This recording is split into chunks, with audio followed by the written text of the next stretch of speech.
Democracy Now! Around the country.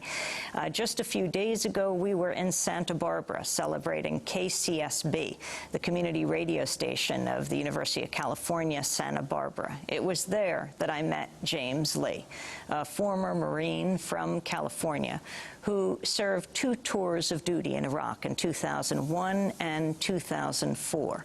In 2004, he was in Fallujah, where he got his finger shot off in friendly fire.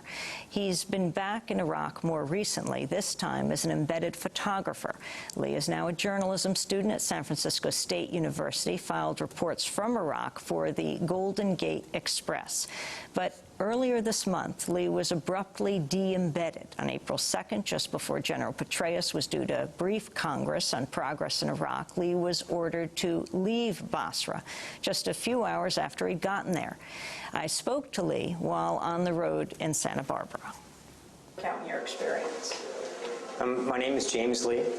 I'm a photojournalist. I'm also a Marine veteran. I served 2 combat deployments in Iraq. And after my last deployment, I was in Fallujah back in 2004. I was shot by another Marine unit during a combat operation and ended up being evacuated after being injured during a friendly fire incident. After leaving the Marine Corps, I decided to return to Iraq as a photojournalist. And what happened?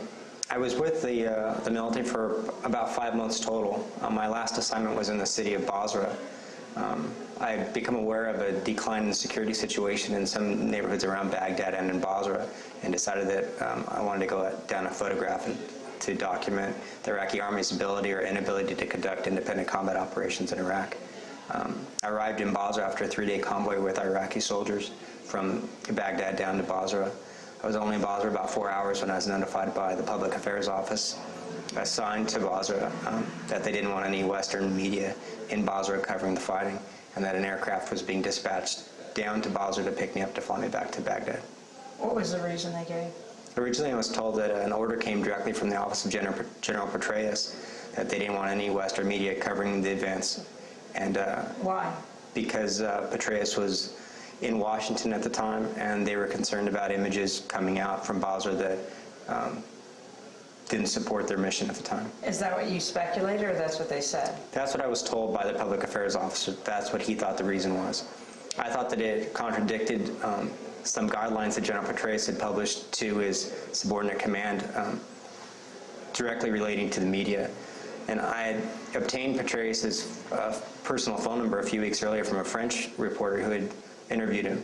So I called that number, and he'd already left for Washington, but one of his adjutants had answered the phone and said that that order didn't come from Petraeus and that I had every right to remain in Basra.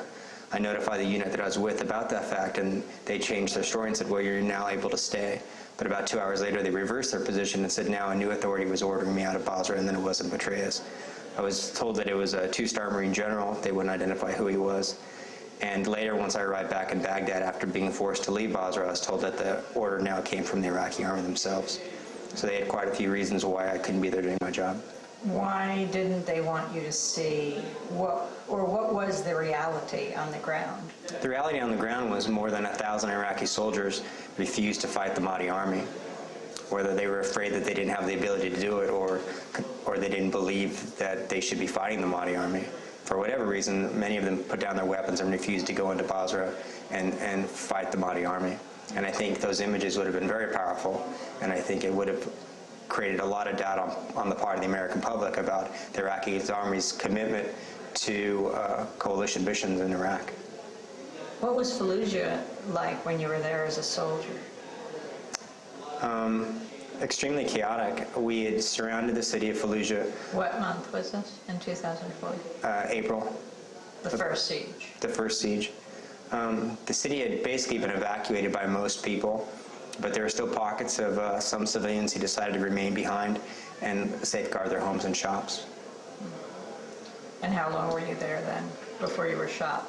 I was only in Fallujah for about a week when I was shot by another Marine unit that was operating in the same area that I was in. And how did they shoot you? They misidentified my position as an enemy position, and I was targeted by my own troops, and I was shot through the left hand. Were you seriously injured? You lost the top of your finger? I've lost some use of 2 fingers.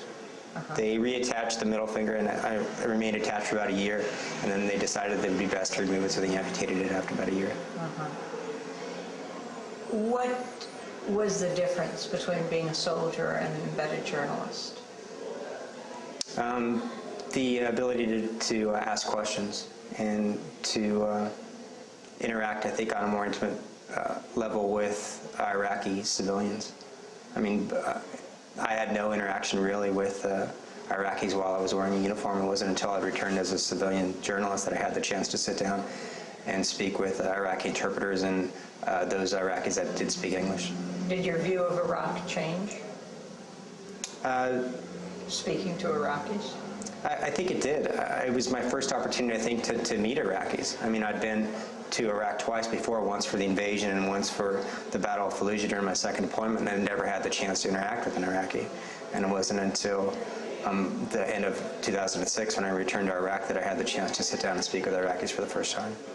And how did the soldiers treat you as a journalist? You know, I had thought returning back to Iraq as a former Marine veteran and now as a civilian photographer that I'd have greater